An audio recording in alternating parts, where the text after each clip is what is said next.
Hoy en día todo el tema de los influencers de YouTube están efectivamente influenciando hasta el punto de que se están convirtiendo en referentes a imitar. Entonces, por ejemplo, uno busca canales de influencers donde uno puede buscar y decir, bueno, dime los videos de los más grandes influencers en YouTube, y entonces los propios influencers van a decir a quiénes ellos están imitando, y en algunos casos que uno está buscando solucionar algo, entonces uno se mete a YouTube y empieza a investigar, y de pronto hay un video que dice, yo esta idea se lo robé a no sé quién, me encantan sus videos, y empiezan a hablar de eso. ¿Por qué? Porque hay un referente. De alguna manera esos referentes se convierten en los maestros a los cuales uno va a imitar, y de alguna manera nos van a influenciar. El tema de influencers, que es peligroso hoy en día porque es demasiado fuerte, sobre todo descontrolado, no es nuevo. Toda la vida han existido influencers, toda la vida, solo que no se han llamado así. ¿Qué es un influencer? Una persona que influye sobre otra. ¿Qué es lo que hace un maestro en la época del contexto de Mateo capítulo 10? ¿Qué es lo que hacían los maestros, los rabí o rabinos en la cultura hebrea? Influenciar, influir en las acciones, decisiones y pensamiento de los discípulos que tenían. Cuando los discípulos de Jesús le dicen a Jesús, Maestro, enséñanos a orar, no es que no supieran orar, todos sabían orar, pero ¿cómo oraban? Eran las oraciones escritas por los rabinos. Así era que los maestros influían en sus discípulos. Cuando escuchan a Jesús orar, obviamente Jesús no está sacando un rollo ni una oración. Entonces es algo muy extraño para ellos, y es por eso que le dicen, enséñanos a orar, porque es que tú no oras como todos oramos. Entonces, enséñanos cómo tú lo haces. Eso es lo que hace un maestro, influye.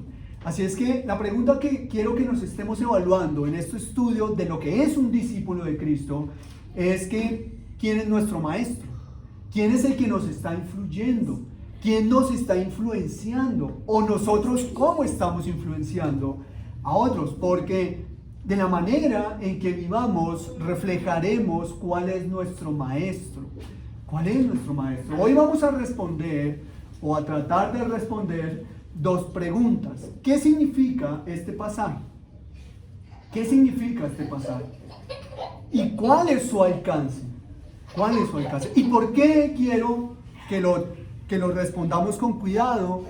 Por las palabras que utiliza y por los conectores que utiliza. Si uno lo lee rápidamente, puede entenderlo según su facultad de interpretación, y muy bueno para los que fácilmente entienden la escritura. Para los que nos cuesta y nos toca detenernos a observar, pues vamos a mirar a hacerlo detenidamente. Y hay algunos términos importantes que esta porción nos enseña, pero tan sencillos como peligrosos. Y por eso el tema de la confesión de un creyente, confesar a Cristo, es un tema peligroso, pero aquí está anunciado. Entonces, lo primero que vamos a ver es qué significa el pasaje. ¿Qué significa el pasaje? La marca del discípulo, o lo que es un discípulo, o la característica que aquí nos enseña, es que un discípulo confiesa a su maestro delante de los hombres. Ese es el principio que habla de la característica del discípulo en este versículo, que un discípulo confiesa que Cristo es el Señor y el Salvador delante de las personas.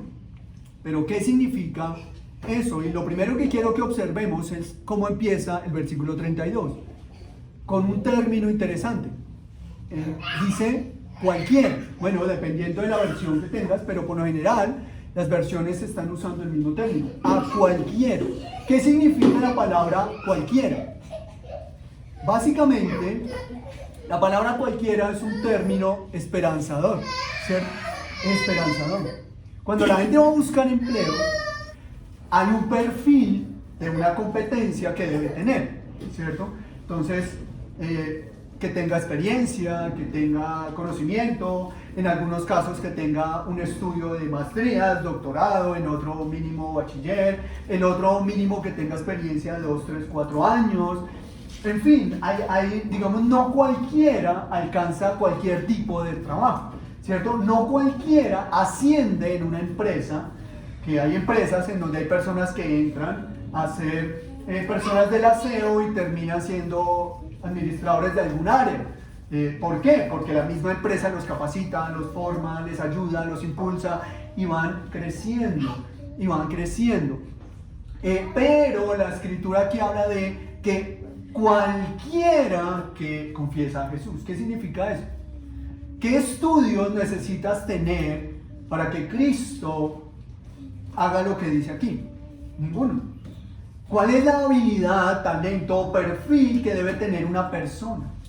¿En dónde debe vivir? ¿Cuál debe ser su estilo de vida? ¿Qué debe tener esa persona para que valga? Nada. ¿Qué dice ahí? Cualquier persona. Y eso es esperanzador. Así es que cualquier persona, ya sea como el gran estudioso del evangelista de Lucas, un hombre muy estudioso, o el gran estudioso Pablo, o de pronto alguien no tan estudioso como Pedro, ¿cierto? Que era del vulgo, del común, o de pronto alguien como Tadeo, que ni sabemos su historia, ¿cierto? Medio hablamos de él. Ellos eran cualquiera. O la mujer samaritana, que ya vamos a hablar un poco de ella. ¿Quién era ella? O aquellas personas que ni siquiera tienen nombre en la escritura. A mí siempre me ha llamado la atención y sería un buen ejercicio, aquellas esposas que ni siquiera su nombre están en la escritura, pero que han influenciado bastante. ¿Qué hay de ellas? Porque hay muchas mujeres en la escritura cuyo nombre no es mencionado, pero sí se mencionan en la escritura de alguna manera. ¿Qué con ellas?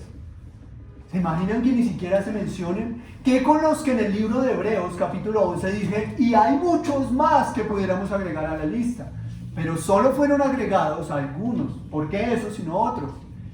¿Qué con ellos? ¿Dónde están ellos? ¿Cómo está su corazón delante del Señor? Pues a ellos no les importaba estar escrito, sino glorificar el nombre de su Señor. Entonces, la pregunta, el punto ahí es que Jesús da esperanza. Cualquiera. No tienes que tener un requisito para ser parte de la iglesia de Cristo. No tienes que llenar una entrevista para ser parte de la iglesia de Cristo. No tienes que tener un estándar, sea una iglesia que esté en una comuna, en un barrio del norte, en Rosales. Si estamos en una iglesia, en un barrio estrato 10 y hay habitantes de la calle que asisten a la congregación, son iguales a aquellos que son millonarios y viven en los Rosales. Entonces, ¿por qué no pueden estar juntos en el mismo lugar? Eso es lo que Jesús está diciendo. Cualquiera que mencione o me confiese delante de cualquiera. Y eso es bonito. Porque ustedes se imaginan cuáles serían los requisitos de Cristo. Bueno, no necesitamos imaginarlo. La escritura dice en Mateo 5, sean perfectos. ¿Quién de nosotros es perfecto como para que Dios nos acepte? ¿Quién? O sea, yo siempre he creído que a la luz de la palabra de Dios hay dos formas de tener vida eterna: por nuestras obras y por Cristo.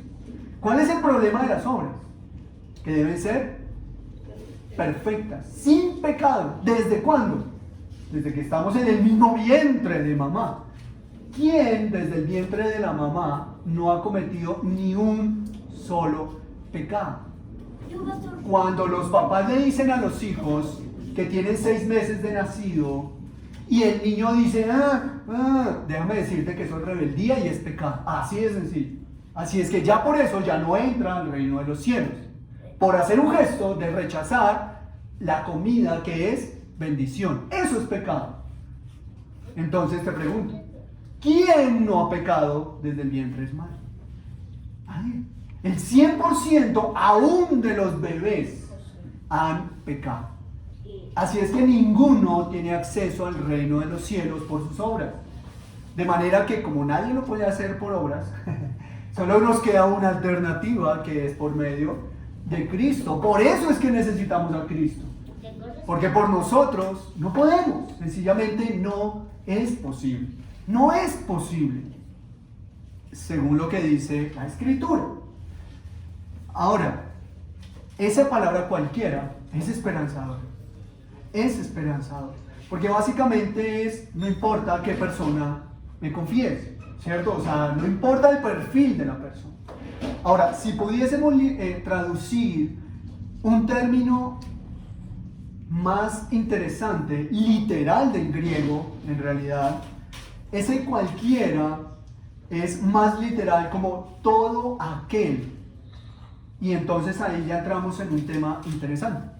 Porque no es lo mismo decir cualquiera a decir todo aquel. ¿Por qué? Porque uno de los problemas del mundo es que cualquiera dice que Jesús es el Señor.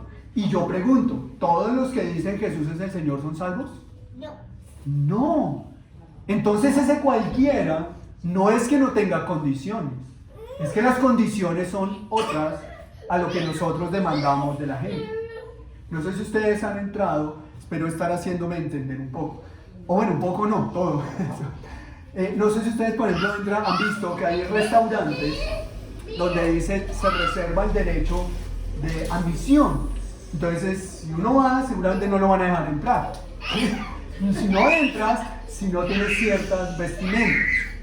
No podrás actuar o no podrás cumplir con eso si no haces los siguientes requisitos, si no cumples con las siguientes demandas.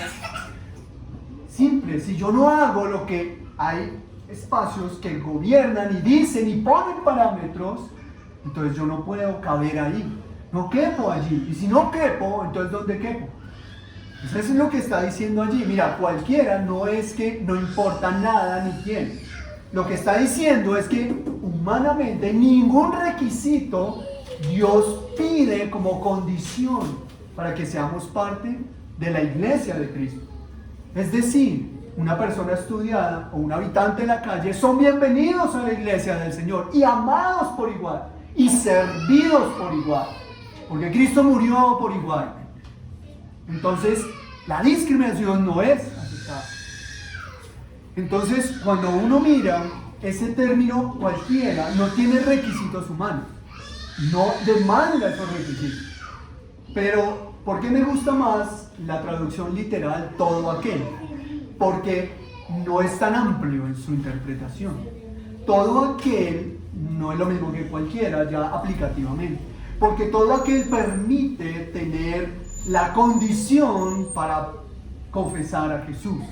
Y es precisamente lo que nos permite entender las palabras confesar.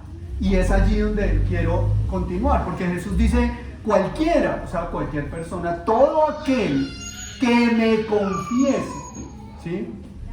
Sin embargo, debemos evaluar qué significa confesar.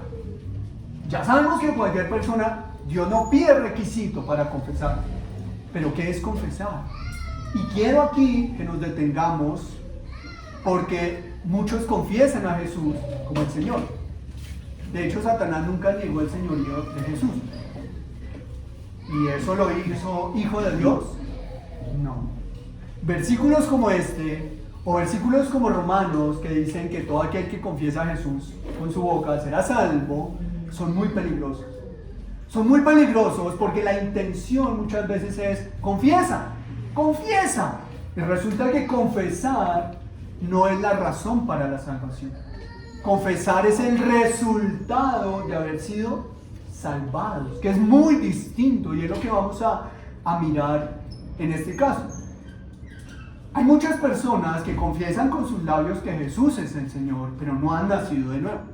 Y por eso Jesús dijo que no todo el que me dice Señor, Señor, porque Señor, Señor es una expresión hebrea dentro de la poesía hebrea que está diciendo o que está manifestando adoración. Es decir, estamos adorando a nuestro Señor y por eso decimos Señor, Señor. Y Jesús dice, es que no todo el que me dice Señor, Señor, o sea, el que me adora, el que me reconoce, el que me exalta, no todo es salvo. ¿Por qué? Porque aunque con su boca confiese que Jesús es el Señor, aquí Jesús no está hablando de palabras. Está hablando de resultados o de producto de. Y esto es muy interesante. Las personas hoy en día están diciendo que Jesús es el Señor y confiesan con sus labios que Jesús es el Señor, pero el problema es que muchas veces esa confesión puede ser muy equivocada porque puede ser falsa. Porque les motivamos es a que digan que creen en el Señor y no les motivamos a la predicación del Evangelio. ¿Sí? Que si el Evangelio nace en sus corazones o ellos nacen de nuevo, van a confesar, no hay que decirles que confiesen. Si eres un cristiano, eres un discípulo, hablarás de Jesús, confesarás a Jesús. Algunos todo el tiempo, otros solo cuando se lo preguntan. Pero el cristiano habla de Jesús. ¿Por qué? Porque es su maestro y ya. Pero la gente dice que cree en Jesús como el Señor y Salvador y puede estar completamente engañada esa persona. Por creer tener una imagen de Jesús, pero el problema es cuando la imagen de Jesús es incorrecta. Y eso es idolatría. Cuando la gente tiene una imagen no bíblica de Jesús, está cometiendo idolatría, porque está haciendo a Jesús uno distinto al que está en la Escritura. Y entonces le pasará lo mismo que el pueblo de Israel cuando estaban abajo en el monte, mientras Jesucristo escribía todo lo que el Señor estaba diciéndole a Moisés. Recuerdan, escriben las tablas de la ley. Entonces, mientras él anotaba todo lo que Dios le decía, ¿qué estaba sucediendo abajo? Estaban haciendo un becerro de oro. Y una de las cosas más duras que el pasaje nos enseña en Éxodo es que los judíos dijeron: hagamos un becerro de oro y digamos que este es el Dios que nos libró de las manos de Egipto. Tenaz, porque están haciendo un falso Dios. Y esa sería su convicción. Moisés le dijo al pueblo que los que en verdad están con el Señor, que se arrepientan y se hagan a ese lado. Y los que no se arrepintieron fueron asesinados, como juicio de castigo, producto de y consecuencia del pecado. Eso es lo que nos enseña el libro de Éxodo. Entonces, cuando la gente dice, es que no, sí, yo amo a Jesús, yo creo en Él, ¿de verdad crees en Él? ¿De verdad decir y confesar, que es lo que muchas veces estrategias evangelísticas es que confiesa que Jesús es el Señor? Y entonces la gente pregunta, ¿y yo cómo sé que soy hijo de Dios? ¿Tú crees? Pues yo dije que creía, pues ya eres hijo. ¿De verdad lo eres? ¿De verdad lo eres? ¿O de verdad lo son? Las personas que dicen, creo en Jesús, ¿de verdad ya son nacidas de nuevo? Y ese es el problema. Muchos atacan este tipo de predicaciones, aunque no es mi culpa porque está aquí escrito el tema, entonces debo predicarlo porque fue el que nos correspondió hoy, ¿cierto? Pero hay un agravante, y es que no alcanzan a ver el alcance de esta perversa estrategia. Es lo mismo y más perverso aún que cuando la iglesia papista dice: esta persona recibió el agua bendita cuando nació, por tanto ya es hija de Dios. Si eso fuera una publicación de Facebook, Satanás y los demonios dirían: me gusta, me encanta, corazones, porque es una persona no se hace hijo de Dios cuando le echan agua encima. ¿Qué es lo que dicen en un funeral, por ejemplo? No, mira, le echamos en la misma agua que recibió cuando nació porque así ya es salvo. ¿Salvo? No, más bien salvo, nunca salvo, porque eso no lo hace hijo de Dios o hija de Dios. Nunca lo hará hijo de Dios. O Jesús está mintiendo, yo creo que no es Jesús el que está mintiendo. Entonces, cuando le decimos a la gente que tiene que hablar y decir, que haga una oración para que Cristo entre en su vida y que diga: si tú confiesas con tus labios que Jesús es el Señor, serás salvo. Y entonces la persona dice: bueno, yo confío en el Señor, y entonces yo digo, creo en Jesús y ya soy salvo. ¿Ya soy salvo? ¡Claro! ¡Bienvenido, hermano! ¿Y saben qué va a pasar cuando Jesús nos llame a su presencia? Es lo que dice este versículo de Mateo 10. ¿No nos aterra decir mentiras? A la iglesia debería aterrarnos mentir en nombre de Dios, porque mira las consecuencias y ya vamos para allá. Así es que no todo el que dice Señor, Señor será salvo. Dios preguntará: ¿y qué es este fuego extraño? Como lo dijo a los hijos de Aarón. Y no me refiero al libro de MacArthur, aunque él pues, escribe sobre este episodio de los hijos de Aarón, y por eso el libro se llama Fuego extraño, porque fue lo que Dios dijo cuando los hijos de Aarón hicieron el sacrificio. Este fuego extraño que ha llegado a mí. No es porque el Señor hubiera dicho esto tan raro que es, no, él sabía. Lo que pasa es que el corazón de los hijos de Aarón, que hicieron todo correctamente, pero como no era y cuando no era, es decir, ellos buscaron el animal, pero lo hicieron para sí mismos y no para el Señor, pues Dios lo definió como un fuego extraño, un holocausto que Él nunca había mandado hacer, por tanto fue completamente rechazado. ¿Y qué le pasó a los hijos de Aarón? Fueron quemados. Los hijos de Aarón, dice la Escritura, que murieron. Y eso es un tema que la iglesia debería considerar. Porque somos muy prontos para decirle a la gente, ahora, di que crees en Jesús. Y entonces, por muchos factores, por lo menos mis oídos escucharon y mi boca lo enseñó, que aun si una persona está en un estado de coma y tú le haces la oración de fe al oído, esa persona es salva, porque está escuchando, aunque esté en coma. Estudiar la Escritura me ha hecho sentir tan bien como tan mal. Tan bien por conocer la verdad y tan mal por haber servido a Satanás. ¿A ti quién te dijo que si tú le dices a otra persona, recibe a Cristo en tu corazón, y esa persona está en coma, se va a salvar? ¿A ti quién te dijo que una persona que dice, creo en Jesús, se va a salvar? Santiago dice que los demonios también creen y no van a salvarse. Así es que, ¿qué es creer en Jesús? ¿Qué es confesar a Jesús? Entonces es un tema muy distinto. La palabra confesar tiene que ver con reconocer. No es lo mismo que confesar, reconocer.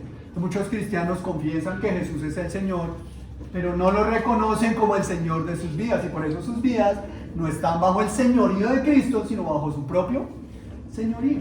Y una cosa es el pecado y otra cosa es quién nos gobierna. El pasaje de Romanos que leímos dice que ya no somos esclavos del pecado, y como cristianos seguimos pecando, pero yo pregunto, ¿qué hacemos inventando excusas de nuestros pecados? Es que es tan difícil, o sea que Cristo no te equipó desde que naciste de nuevo. Sí, es difícil, pero no estemos excusándonos de nuestros pecados, porque es que la Escritura nos equipa para no pecar, ya no eres esclavo. Entonces, a uno le dicen, pues es que mire, usted tiene sed, ahí le voy a poner una botellita de agua. ¿Qué es lo que tiene que hacer el incrédulo? Pues pararse y venir a tomar botellita de agua. ¿Sabes cuál es el problema? Que él está muerto, que ni oye, ni ve, ni entiende, y aparte de eso es esclavo. ¿En qué condición está un esclavo? No puede pararse a tomar eso. Y aparte, dice la Escritura, tampoco quiere, no quiere. Pero cuando naces de nuevo, eres libre. Y entonces Dios te va a decir, ya mira, te doy agüita y puedes llevártela. Ahora sí tú decides si te tomas el agüita o no, después de nacer de nuevo, no antes. Entonces, ¿por qué el cristiano se justifica y se justifica? Mira lo que dice Cristo, el que confiesa, cualquiera que me confiesa delante de los hombres. Mi pregunta es, ¿cuándo fue la última vez que confesaste a Jesús? Que lo reconociste, que Él es el Señor de tu vida, a pesar de tus pecados, bueno, de nuestros pecados. ¿Cuándo fue la última vez que nosotros realmente dijimos, no, es que es Cristo? Eso es confesar. No es decir Jesús es el Señor, es que realmente reconozco que Jesús es el Señor. Ahora, ¿cuál es el contexto de este versículo? El versículo 16 dice, os he enviado como ovejas en medio de lobos. Si ves el colmillo de un lobo, ¿reconocerías a tu maestro? ¿Reconocerías al Señor? Cuando los lobos te vayan a morder, ¿tú aún así reconocerías al Señor? La gente está preocupada por quién va a ser el próximo candidato presidencial, sobre todo los cristianos. ¿Por qué? Porque los cristianos creen que el próximo candidato va a cancelar y a cerrar iglesias. Yo pregunto, ¿eso de alguna manera no sería saludable? ¿Qué le dijo Jesús a los apóstoles? Vayan a Jerusalén, vayan a Judea, a Samaria y hasta lo último de la tierra. ¿Y qué hicieron los judíos? O los discípulos, no los judíos, los apóstoles. ¿Qué hizo la iglesia? Empezó a construir una torre de Babel en Jerusalén. ¿Acaso salieron de Jerusalén? ¿Cuándo la iglesia salió de Jerusalén? Cuando empezó a ser perseguida. Antes no. Así es que yo pregunto, ¿no harían un bien al cristianismo si nos persiguen? Uno admira la fe de los apóstoles, pero ¿cuál fue la vida o el contexto de la vida de los apóstoles? Ellos estaban bajo ¿qué gobierno? Un gobierno perseguidor. Y la fe de ellos, ¿dónde se vio evidente? En un gobierno que los perseguía. Y hablo de gobierno no por el gobierno nuestro, sino que Herodes, Trajano, Tirano, todos estos gobernadores y emperadores eran, pues su propio nombre los dice, ¿no? Yo no sé cómo entendería uno a un emperador que se llame tirano. Pues uno creo que ya sabe qué tipo de emperador romano es. Y ellos perseguían a la gente, llamaban a los cristianos plagas. Uno de ellos dijo es que el cristianismo es como una plaga, porque cuando matas a uno se multiplica. Así eran catalogados los cristianos. Así es que eso no sería una bendición también. Así es que Jesús no está diciendo todo aquel que con su boca dice, sino todo aquel que confiesa. Todo aquel que realmente anuncia y reconoce. Ahora, para ir un poco más allá, la palabra confesar en el griego significa asentir o afirmar un mismo pensamiento. Ni siquiera está diciendo que se hable de Jesús, porque los incrédulos hablan de Jesús. ¿O no? Hasta dicen que él estuvo aprendiendo magia con los druidas. Entonces, pues, de Jesús todo el mundo habla. Pero acá lo que el término homologueo significa es afirmar un mismo pensamiento, una misma idea. ¿Y quién es el que define quién es Cristo? ¿La iglesia? La iglesia nunca ha definido quién es Cristo. Dios definió quién era Cristo. ¿Y cómo Dios definió quién era Cristo? Vayamos a Marcos capítulo 1, versículos del 10 al 11. Marcos capítulo 1, versículos del 10 al 11. Es uno de los momentos más maravillosos en donde se reconoce a Jesucristo. En el bautismo, Juan el Bautista estaba bautizando a Jesús y dice, el Evangelio de Marcos dice, y luego cuando subía del agua, o sea, después de que Jesús fue bautizado, Juan el Bautista vio abrirse los cielos y al Espíritu como paloma que descendía sobre él. Y vino una voz de los cielos que decía directo a Jesús, dice Marcos, tú eres mi Hijo amado. Esa es una frase que habla de que es Dios mismo encarnado. En ti tengo complacencia. Es decir, el único que realmente es el mimado de Dios Padre es Jesucristo, ningún cristiano. El único, es que el hijo, es que yo soy el hijo favorito, es que Dios me ama mucho. El hijo mimado del Padre es Jesucristo. Y el único hijo en quien el Padre haya completa y absoluta complacencia es en Jesús. En nosotros, no. Ahora, un padre o una madre que ama a su hijo, pues no lo odia porque su hijo sea desobediente. Evidentemente no. Pero sí le da dolores de cabeza. Entonces no todo el tiempo será complacencia. De hecho, la misma palabra de Dios en Proverbios dice que un hijo mal criado es vergüenza. ¿Por qué? Porque no es algo que genere alegría en los padres. En cambio que Jesucristo durante sus más de 30 años de vida siempre generó complacencia. Siempre el Padre estuvo dichoso. ¿De quién? De su Hijo. Entonces, Marcos vemos que Dios mismo, el Espíritu Santo mismo, dicen quién es Jesús. Y si la palabra confesar, homologueo, significa afirmar lo mismo, ¿a qué se está refiriendo Jesús? A que nuestra confesión debe ser la misma confesión ¿de quién? De la Trinidad, de la Santa Trinidad. Es decir, del Jesucristo descrito en la ley, Moisés y los profetas. Los apóstoles lo entendieron. Y ellos entendieron, y por eso el gran diccionario enciclopédico de la Biblia dice, respecto a la palabra confesar de este versículo, dice que es declarar abiertamente, con toda libertad, pero aquí hay algo importante, que es lo que dice el pasaje, como efecto de una profunda convicción. Como efecto de una profunda convicción. Eso es lo que implica en este versículo confesar a Cristo.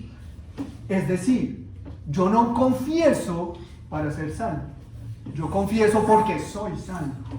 O sea, nadie que no haya nacido de nuevo puede de verdad reconocer el señorío de Cristo. Por eso es que hay personas que confiesan a Jesús, que dicen creer en Jesús, pero niegan lo que la palabra de Dios enseña. Y dicen, no, eso no es tan así.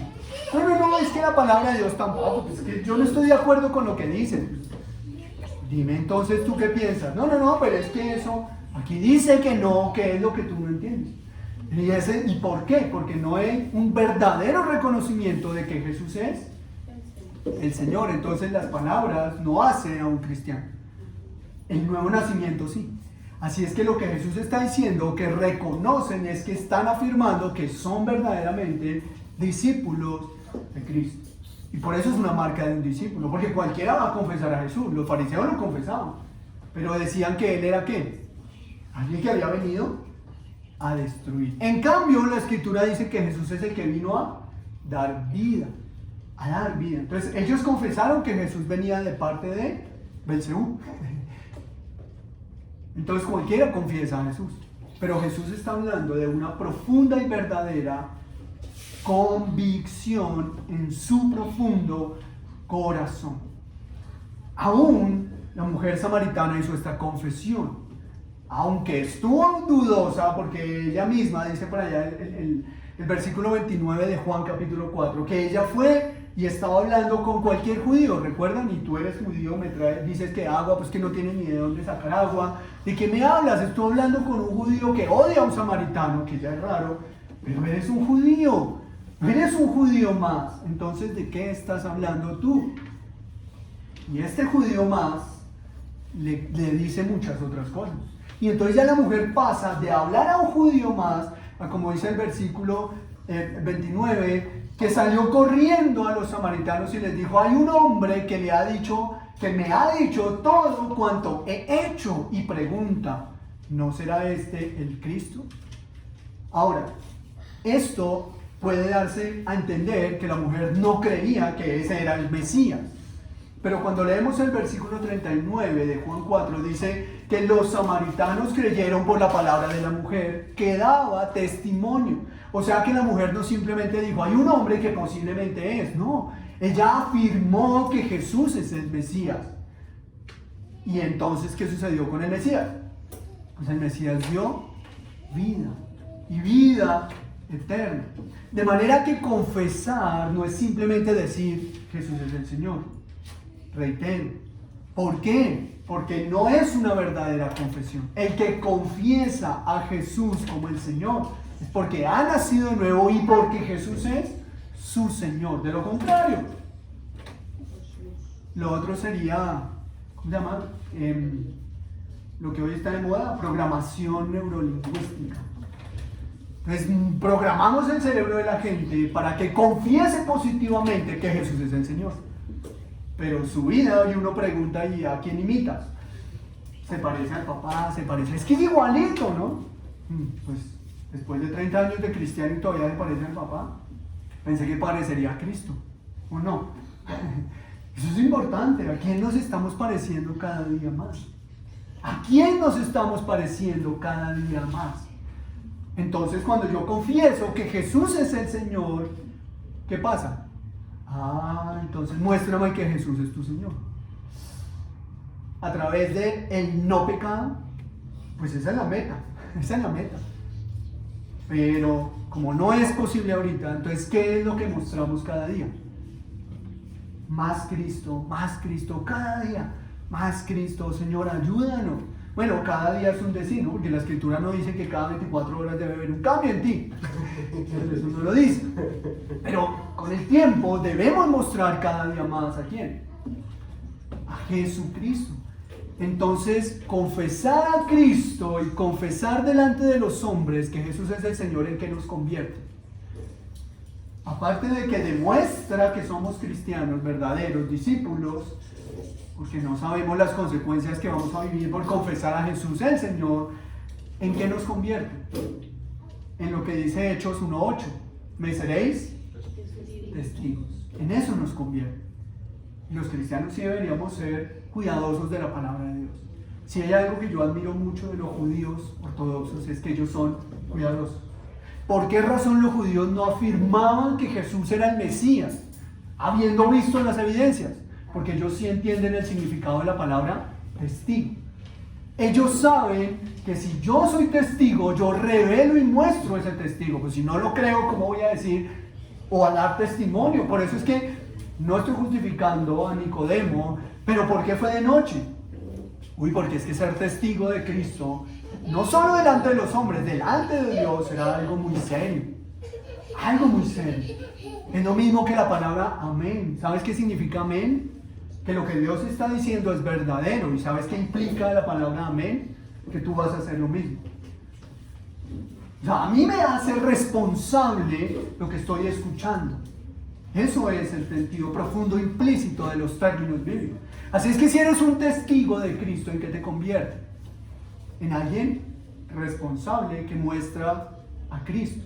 Así es que yo pregunto, cuando nosotros escuchamos campañas evangelísticas que dicen que el que confiesa con su boca que Jesús es el Señor, ¿estará diciendo lo mismo que Jesús está diciendo? Yo no creo. Yo no creo.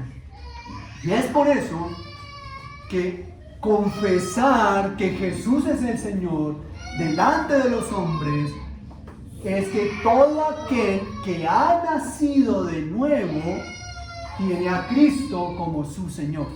Eso es lo que Jesús está diciendo. Pero ¿cuál es el alcance de las palabras? Bueno, el versículo 33 nos habla de lo contrario, de su antagónico, de su opuesto, y dice que así como el que confiesa, dice así cualquiera que me niegue delante de los hombres, pues va a venir una consecuencia.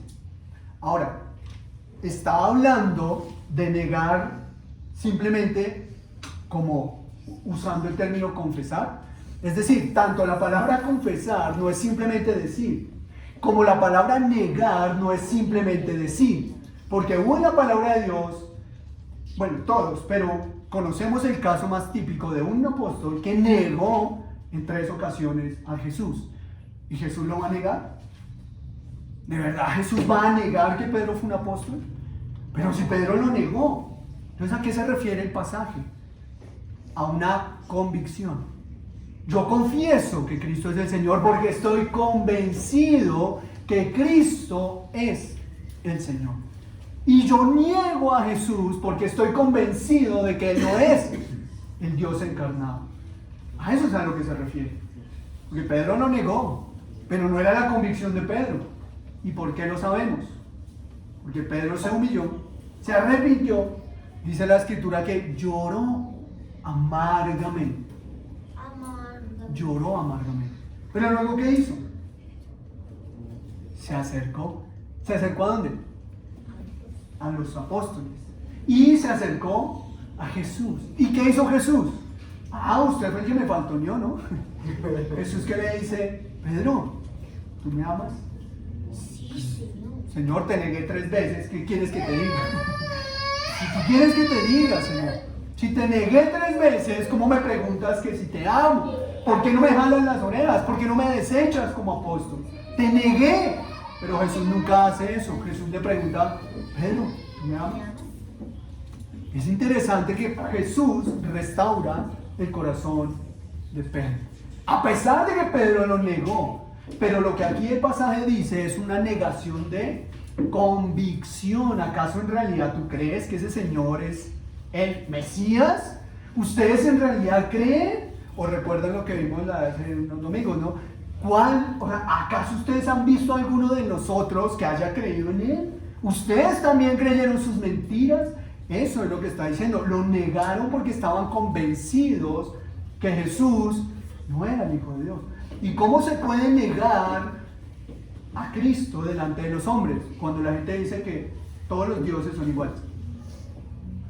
O sea, si escuchas que alguien dice, es que todos creemos en el mismo Dios, déjame decirte que esa persona está negando a Cristo. ¿Por qué? Porque tanto Cristo mismo, como Pedro, como Pablo, que enseñaron que solo hay un nombre dado a los hombres en quien podemos ser salvos, dice Hechos capítulo 4. Y por allá en las cartas de Pablo a Timoteo dice, solo hay un mediador entre Dios y los hombres. Así es que si tú crees un Dios que no es por medio de Cristo, entonces no es el mismo Dios. No estamos hablando de la misma historia. Así es que estás negando a Cristo, porque Cristo es el único y verdadero Dios hecho hombre. Por eso dice Colosenses que Cristo es la imagen visible de Dios. Así que hay muchas formas de llegar a Jesús. Obviamente los que literalmente dicen que Él fue un hombre cultural, un hombre sabio, un simple profeta, un hombre pensador, pues eso es muy directa su negación. Pero cuando lo negamos porque rechazamos su escritura, por ejemplo, una cosa es que yo diga así, la escritura dice que no debo decir mentiras. Uy, pero ahí vamos en la lucha a decir, no, pues que eso tampoco es tan así. Los cristianos somos normales, podemos ir en cantina. Pues esa actitud es perversa. Ahora, que te tomes una que otra cerveza no te hace pecador, no te hace. Ahora no estoy diciendo que vayamos a embriagar, no demás toque de queda no, sino ley seca.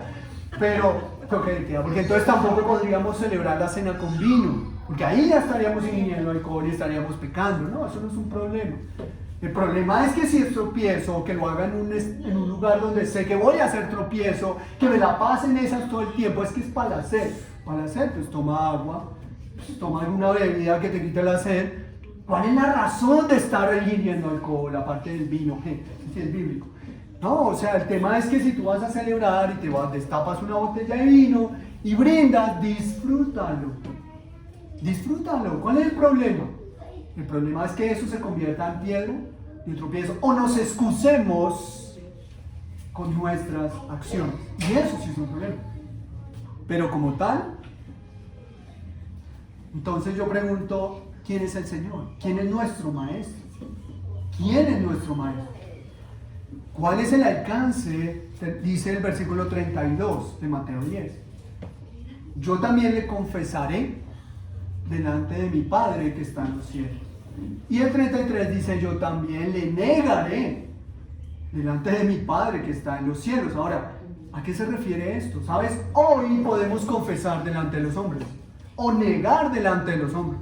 ¿Y eso en qué quita o qué pone? ¿Qué te suma a ti? Aparte de que te puede sumar problemas, ¿cierto? No, es que tú, ¿por qué? No, pues porque ¿por qué vas a la iglesia hoy día de elecciones? Pues porque soy cristiano y mi maestro me enseñó a que ese es su día para darle gloria. Entonces yo imito a mi maestro. Y es que tú, ¿por qué no celebras de esa forma? Porque mi maestro me enseñó cómo lo debo hacer. Y me refiero a mi maestro, a Cristo, porque somos discípulos de Cristo. ¿Que por qué no dices esas groserías? ¿Por qué te molestan las groserías? Porque yo imito a mi maestro. Es elemental. La respuesta es muy simple. ¿Por qué sigues formando a tus hijos como en la época antigua? Porque yo no los formo como en la época antigua, los formo como mi maestro me enseña que los debo formar. Simple, elemental. Eso te puede traer problemas, pero es la convicción de un verdadero discípulo de Cristo. Ah, que si disciplinas a tus hijos viene el bienestar y se los quita. Ah, bueno, cójalos. O sea, pero es que ¿sabes cuál es el problema? No, o sea, no estoy diciendo que no importen los hijos. Estoy diciendo que si el Estado no quiere hacer que lo haga, ¿sabes cuál es el problema? Que el Cristo de la Escritura los negará delante del Padre. Y puedes estar seguro que si el Estado los coge, ¿quién no los va a soltar nunca? El Señor nunca va a soltar a sus hijos.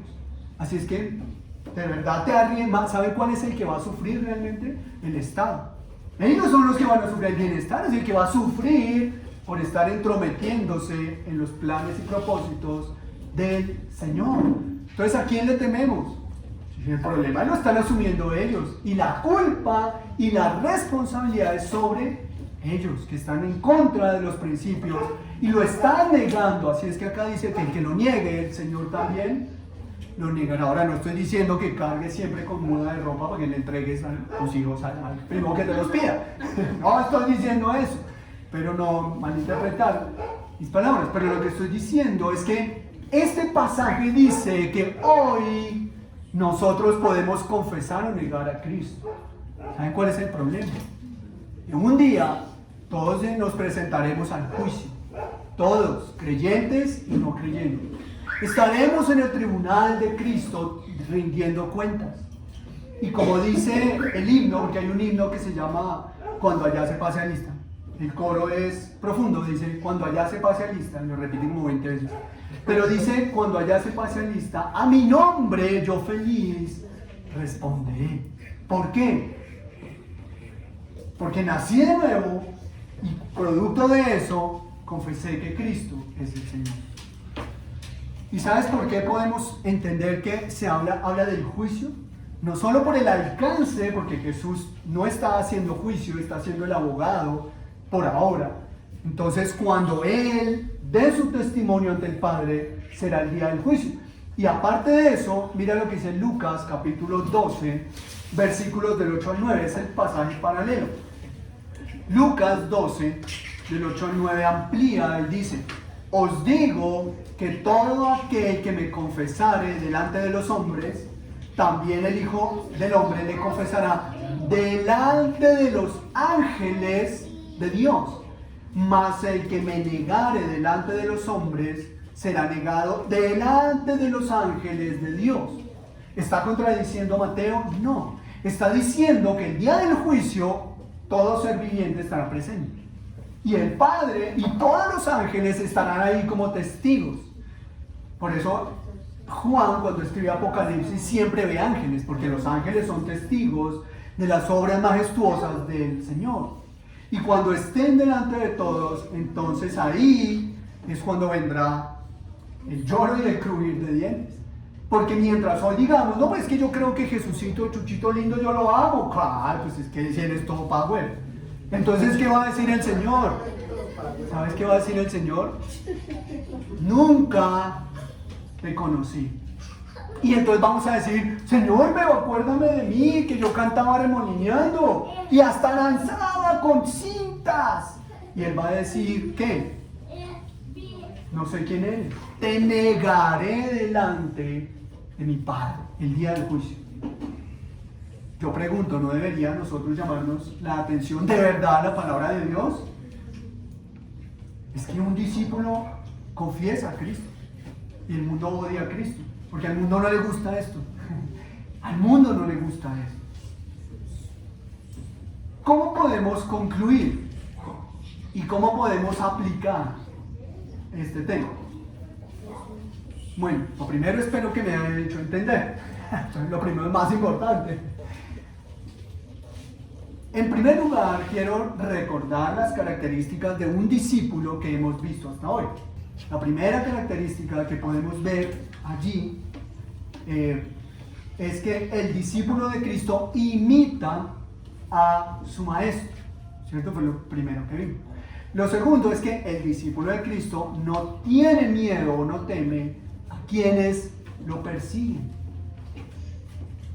Y lo tercero que vimos hoy es que el discípulo de Cristo confiesa a su maestro delante de los hombres. Y todo tiene que ver, porque si yo imito a Cristo, me van a decir: oye, pero tú como que eres cristiano. No sé si ya les ha pasado, porque la gente no le pregunta a uno y lo ve a uno diferente. Entonces dirá la gente algo: qué bueno que digan eso. Qué bueno que digan eso. Y si confesamos a Cristo, pues qué mejor aún.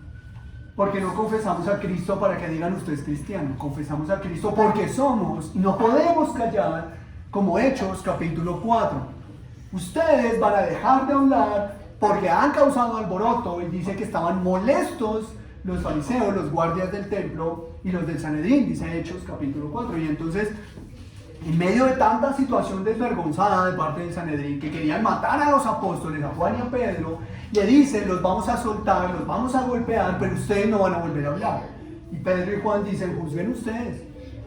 Si los obedecemos a ustedes, obedecemos al Señor.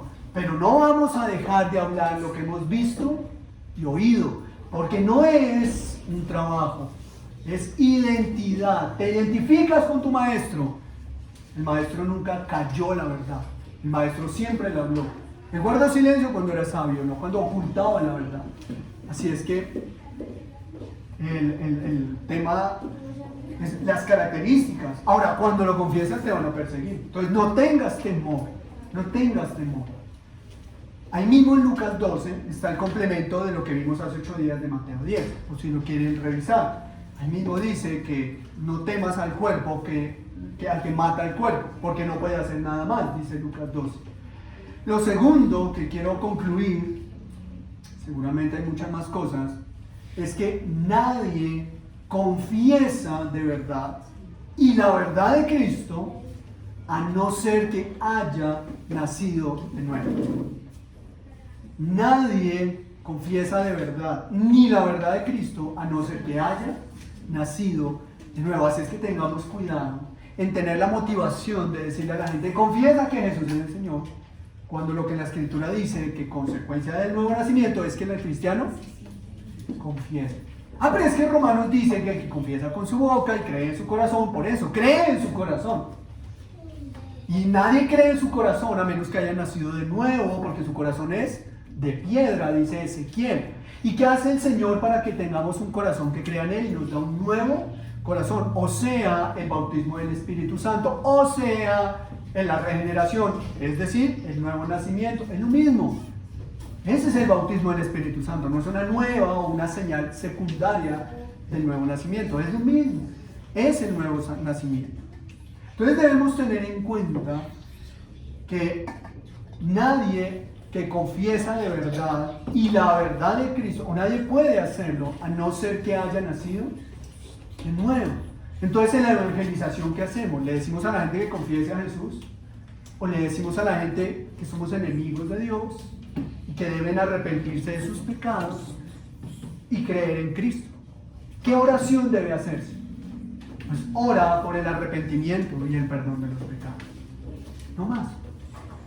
Dedícate a eso. Dios, ven, acompáñame a hacer una oración por ti. ¿Cuál oración? Pues la que oran los cristianos. Padre, perdónanos porque pecamos todo el tiempo contra ti y te negamos. Te pedimos que la luz de la verdad nos alumbre. Ahora no estoy dictando una oración, estoy poniendo un ejemplo. Esta es la oración poderosa.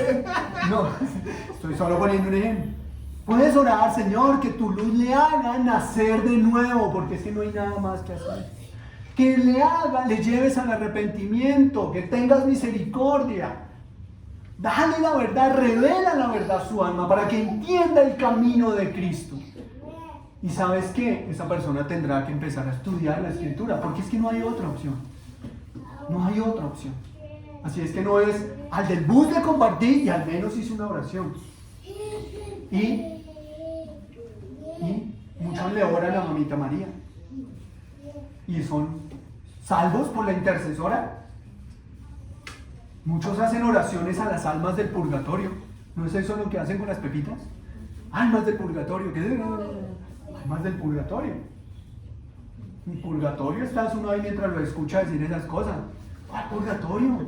Vuelvo y digo, ¿quién está mintiendo? ¿Cristo o la historia o la iglesia histórica de los últimos tiempos, desde el siglo XVI? ¿Quién nos está mintiendo? Yo estoy seguro que no es el Señor. Y lo tercero es que al confesar que Jesucristo es nuestro Señor, debemos considerar lo siguiente, 2 puntos. Cuando yo confieso que Cristo es mi Señor, cuando yo reconozco el señorío de Cristo, yo debo considerar lo siguiente, o al menos lo siguiente. Él es quien gobierna mi vida. Primero, ni mi esposo, ni mi esposa, ni mis hijos, porque a veces los hijos gobiernan la vida de los padres y las decisiones de los padres, y no son los hijos, ni los padres gobiernan a sus hijos, aunque son autoridad de sus hijos. Así es que los hijos ahora no vayan a decir, tú no me gobiernas. No, sí son autoridad, tienen derecho a tomar decisiones sobre los hijos, pero me refiero a que es un gobierno en el que si el papá o la mamá le dicen diga mentiras, pues los niños que por lo menos conocen al Señor van a decir, mamá, papá, decir mentiras no le agrada al Señor y Él es mi Señor. Maravillosa la predicación del Evangelio. Pero si papá dice acostarse, pues ahí sí es acostarse, porque ahí sí tiene gobierno y autoridad. Ahora, si mamá lo dice, también. A veces cuando la Escritura dice que el papá, ay, perdón, sacó un brazo, cuando a veces cuando se dice que es que el hombre es cabeza, entonces a la mujer se sienta para regañársela junto a los hijos. Que el hombre sea cabeza no quiere decir que la mujer no tenga autoridad en el hogar. Ya tiene autoridad sobre sus hijos. Lo que pasa es que quien está llevando el hogar debe ser el esposo, y si se somete a Cristo más. La mujer tiene derecho a regañar y a disciplinar a sus hijos, porque es que ella también es responsable en la crianza. Y digo también, y tengamos cuidado cuando los hijos son hombre y mujer, La mujer que la críe la mujer. No, no, no. A la mujer la cría papá y mamá. Y al hombre, papá y mamá, porque es que Dios puso papá y mamá para criar a sus hijos, sean hombres o mujeres. Obviamente, pues quien mejor puede orientar a maquillar a una mujer, pues será la mamá. Cuando llegue el periodo, pues será la mamá, porque no entiende. Pero cuando no, pues si es al niño, ¿quién debe educar al niño? ¿El papá? Entonces, si tienes un hijo hombre, entonces el papá queda en la casa y la mamá va y trabaja. Si nace mujer, entonces ahí sí cambian de trabajo, ¿no? Porque nuestro maestro, ¿quién es? Cristo. Y si Cristo es mi maestro y yo reconozco que Él es mi maestro y gobierna mi vida, entonces yo ¿cómo debo vivir? Como dice mi maestro, mis hijos, no mis padres. Si mi maestro dice que yo debo respetar a los gobernantes, y si queda Petro, será Petro, si es Federico, será él, y es el presidente, y debo respetarlo, entonces ¿qué hago con los memes contra ellos? Los tiro a la basura. ¿Se acabó el problema? ¿Alguna objeción? ¿Vas a pelear contra tu maestro? No. Perdón, me excito un poquito, es que eso sí me molesta. Es que ellos pueden hacer todas las picardías que quieran, son hijos de Satanás, pero que los cristianos nos la pasemos humillando a nuestros gobernantes. Leímos Romanos 13 que dice que finalmente ¿a quién estamos humillando? A Dios que los puso. Eso dice Romanos 13. Entonces, si el Señor es mi gobierno, o Él es el que me gobierna, ¿yo cómo tomo decisiones? ¿Yo cómo actúo? ¿Yo cómo pienso? ¿Yo cómo hablo? Como yo diga o como mi Señor me diga que debo vivir. Entonces, eso sería dentro de la tercera conclusión. Lo primero que debemos considerar es eso. Si Él es nuestro Señor, entonces Él gobierna mi vida. Lo segundo es que si Él es mi Señor, yo lo imito. Y yo lucho por imitarlo. Porque si es mi maestro, entonces yo debo imitarlo y luchar. El cristianismo no es acostarse a dormir mientras sucede y aprende inglés durmiendo. Así no funciona. ¿Cierto? Que uno pone ahí y aprende inglés durmiendo. No, el cristianismo no funciona así. Por eso el sufrimiento es una de las cosas más maravillosas y más misericordiosas. Y tú haces sufrir a tus hijos todo el tiempo, ¿o no? ¿Sabes por qué? Cuando tus hijos quieren hacer lo que quieren y tú sabes que eso es malo y se los prohíben, ellos sufren. Y ahí no piensan en que el sufrimiento es malo, ¿o sí? Yo creo que un padre dice que el sufrimiento es bueno cuando es bien para sus hijos. Lo mismo Dios piensa de nosotros. Entonces, lucho por imitarlo. Lo otro es que siempre tendremos una perspectiva bíblica del por qué hacemos lo que hacemos o del por qué no hacemos lo que hacemos. Pero siempre, ¿qué dice la Escritura? ¿Qué dice la Escritura? O sea, si viene alguien a decir, no, mira, es que la iglesia debe hacerse así, o debes tomar esta decisión, gracias por el consejo, ¿debo rechazarlo? Depende. ¿Qué es lo primero que debo hacer? ¿Contradice algo en la Escritura? ¿Honra al Señor? ¿Va en contra de mis hermanos? ¿Me destruye a mí? No. Bueno, entonces considera el consejo del incrédulo. Así de sencillo. Porque si su consejo no ataca en lo más mínimo a la Escritura o a las directrices de mi maestro, pues yo lo escucharé. Pero si las contradice, entonces ya inmediatamente lo desechamos. Oremos al Señor y mientras tanto pensemos en lo maravilloso, lo maravilloso que va a ser ese día que estemos delante del Señor y Él pronuncie nuestro nombre y diga: yo confieso, yo soy testigo de que ellos con nombre propio son míos, me pertenecen. Eso es algo tan maravilloso que no vas a tener algo para compararlo. Nunca va a ser algo comparado con tan majestuosa realidad. Que el Señor mismo se pare el día del tribunal y diga: tú, fulanito de tal, me perteneces. Me pertenece. Y yo soy testigo de que es hijo de mi Dios Padre. Eso no hay nada más maravilloso que ese día. Y entonces cuando allá se llame a lista, diremos: aquí está, Señor. Aquí está. No hay nada más maravilloso y glorioso que eso. Así es que oremos al Señor, preparemos nuestros corazones.